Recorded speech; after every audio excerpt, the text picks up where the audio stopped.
So ito po yung ating kulungan, bakante na. Dito bakante rin pero nilagay ko na lang po yung ating yung ating tandang. Yan, pinapahinga natin yan. Tapos dito ngayon ay meron tayong mga 45 days old na napaka-healthy na mga sampin yan.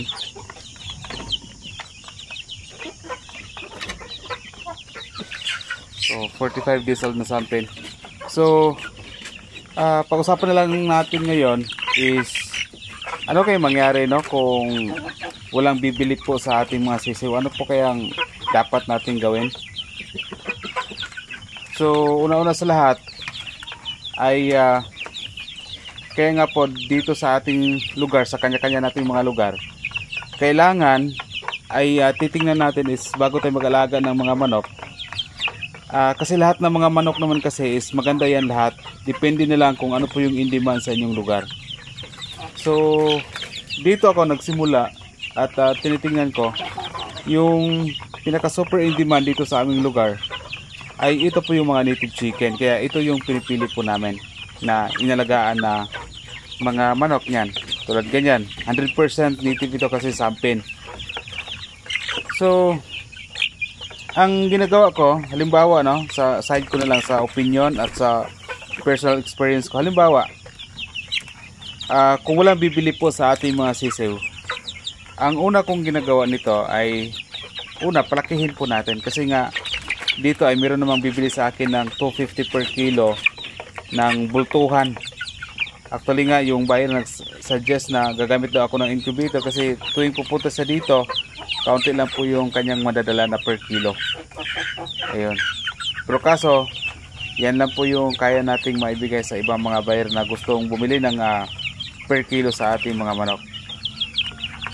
But what if na meron tayong 1,000, marami tayong mga breeders, marami tayong mga sisiw, what if ipagpalagay natin na 1,000. So far wala naman akong ganyan na mga sisiw ngayon. Halimbawa na wala tayong meron tayong 1,000 na sisiw. So ano ba yung gawin natin?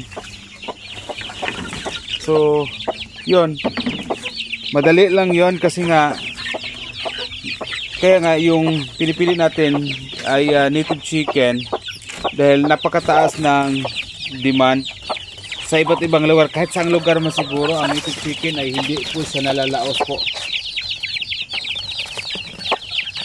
So kapag meron tayong maraming sisiw, yung ginagawa natin ay pinapalaki ho natin. Kaya meron tayong ranging area doon natin pinapalaki yung iba. Mamaya ipakita ko sa inyo, wala na tayong available na per kilo. So halimbawa kung meron kang 1,000, dapat hindi ka mag-alala or hindi ka mag-panic dahil marami kang sisiw. Sino yung mapagbintahan mo? Kasi dati yun naman yung anong tawag nito, yun naman yung pinag-alala ko dati na paano kung dumami yung aking mga sisiw, hindi ko kilala at baka dito tayo sa kabila at baka walang bibili po sa akin. Kaya kalaunan naman ang daming pupunta dito.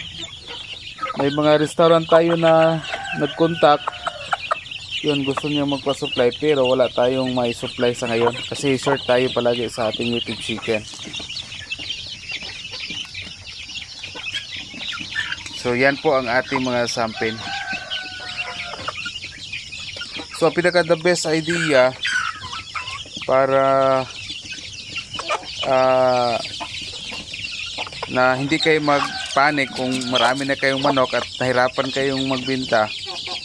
So mas maganda piliin nyo ang native chicken kasi sigurado po yan kahit saan saang lugar super in demand kasi nga kaunti na lang po yung nag-aalaga ngayon ng native chicken. Kung ako lang sana, kung meron lang akong sinasabi ko nga kanina, kung meron lang akong 1,000 ngayon na sisiw dito, meron akong 1,000 na native na manok, siguro walang isang linggo siguro pwede ko na yung ma-dispose lahat. Kaso wala tayong ganyang karaming mga manok.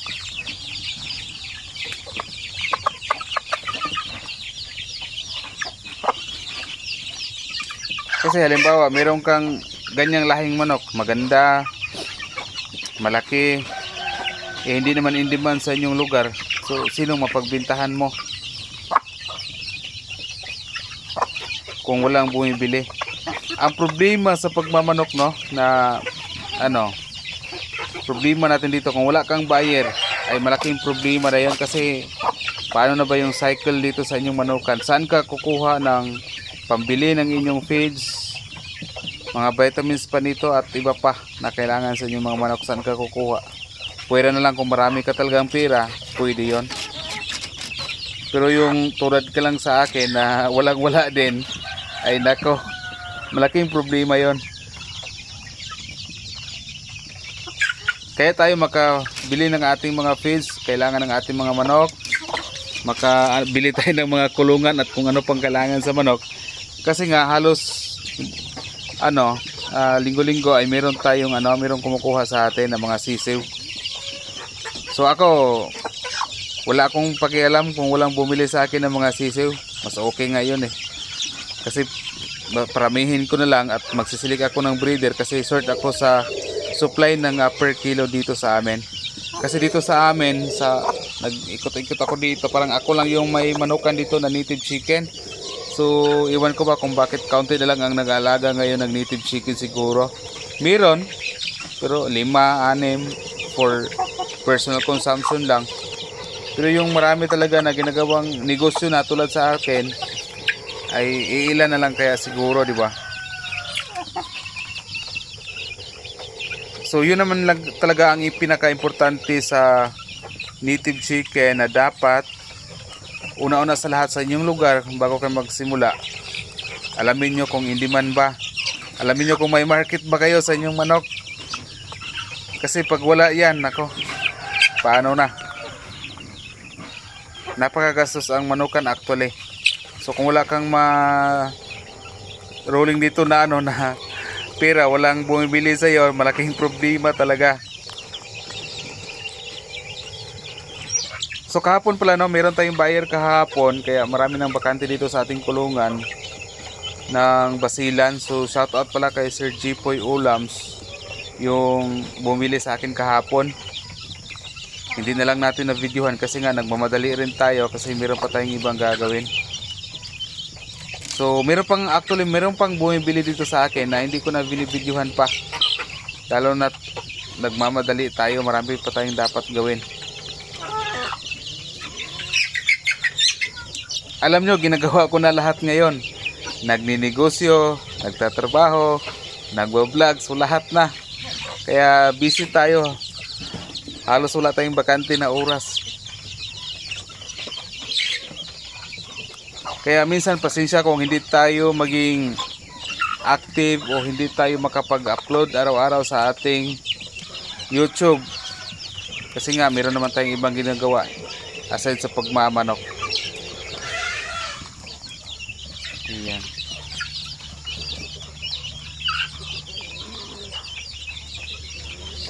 Kung sa ngayon, sa akin na, sa sitwasyon ko dito sa aking manukan ngayon, kung walang bibili sa akin ng mga sisiw na sampin, basilan, or shamu asil, mas okay pa. Dahil may tayo, papalakihin ko sila, magsisilik ako ng breeder. Yung iba na hindi natin nagustuhan, ay pwede na yon siya per kilo. So ganun lang kasimple yung aking mindset ngayon, or ma-share ko sa inyo na kapag walang bibili sa inyo ng mga sisiw ng native na manok, kaya palakihin nyo at ibinta nyo ng per kilo. Lalo tulad sa akin na meron tayong ng regular na mga customer dito ng per kilo, maganda na yon, may stable na market.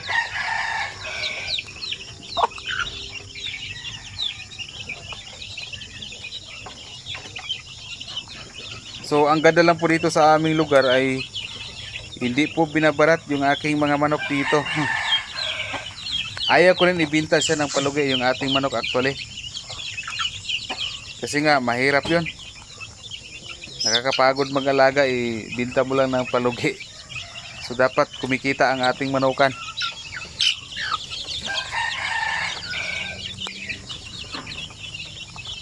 Kaya ako rin ay hinahati-hati ko na lang yung aking mga manok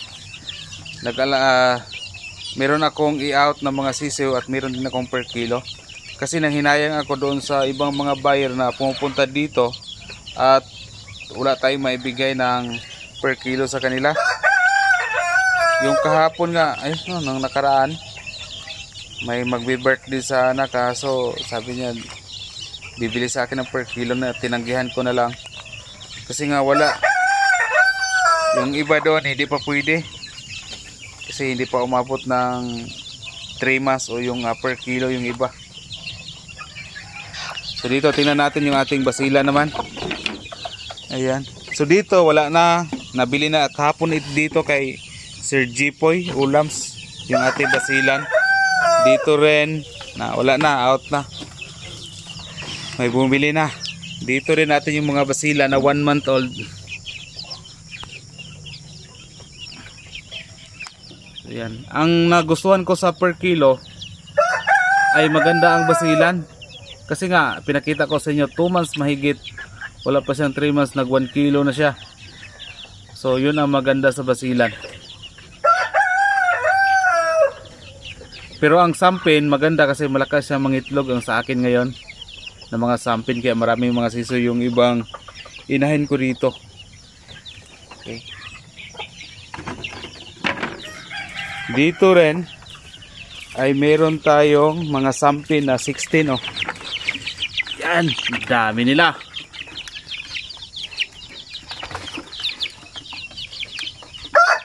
Dito kasi baka magtaka kayo, nagsikip na dyan. Meron pa kasi dyan na butas, oh, doon sila papasok. Dito 2 kwarto dyan oh.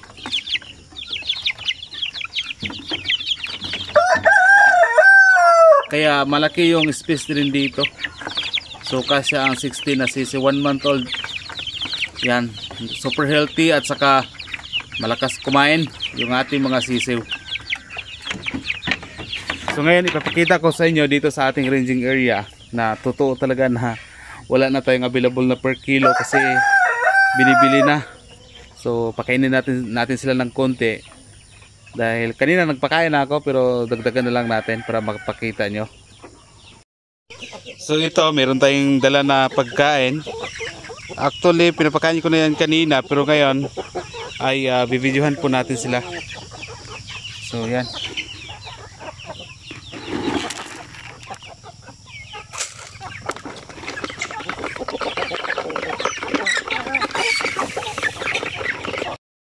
So yan nga po sila. So kaunti na lang. At kung tutuusin natin, kung makita, except dyan sa mga gagawin natin na breeder, hindi po yan sila pwedeng ibenta. Kasi nga kailangan natin yan sila. So kung titingnan natin yung mga per kilo dyan, yan, pwede ba yan? Hindi pa yan naabot ng 1 kilo yan. Yan o. So sa ngayon wala tayong available na per kilo. Yun, isa lang umabot na yan ng 1 kilo. Pero kung meron namang bibili dito na bultuhan, na halimbawa bultuhan, marami yung kanyang gustong bilhin na per kilo, eh isa lang yung maibigay natin, eh, kulang pa rin. So kaya nga sa paulit-ulit kong sinasabi sa inyo na always akong nasa-short supply sa ating mga native chicken. So nung nakaraan ay marami pa yan dito nung nakaraan. Pero after mga 1 linggo, ayan, bilis lang naubos, diba? Kaya nga kahit meron tayong 1,000 ngayon na per kilo na native chicken, nako, ang dali lang yan, no? Ang dali lang maghanap ng buyer. Manok lang ang wala. Yan o, wala na tayong makakuha na per kilo dyan. Wala nang available. So yung iba parang sayang yung iba dahil ang dami pumupunta dito kukuha ng per kilo na 250. Kaso nga wala tayo. Yan o. Wala tayong maibigay sa kanila ng per kilo. So sa native chicken natin ay sana magkakuha kayo ng idea na maganda talaga ang pag-alaga ng native chicken. Basta maano lang natin, i-out lang natin na sa tamang presyo at para naman meron tayong magamit sa ating manukan. At siyempre, ano bang purpose na nag-alaga tayo ng manok, diba? Para sa ating sarili, meron tayong magamit din. Oh, yung iba, paano na? Kaya nga nagdagdag ako ng mga RTL na basilan dito, mga nasa 10 to sila. Kung bibilangin natin sa mga 10 sila, so hoping na makapag-produce pa tayo ng marami pang mga native chicken dito sa ating manukan. Para lahat-lahat na mag-inquire, mga sisiw, mga per kilo, ay hindi na tayo ma-search supply sa ating mga native chicken.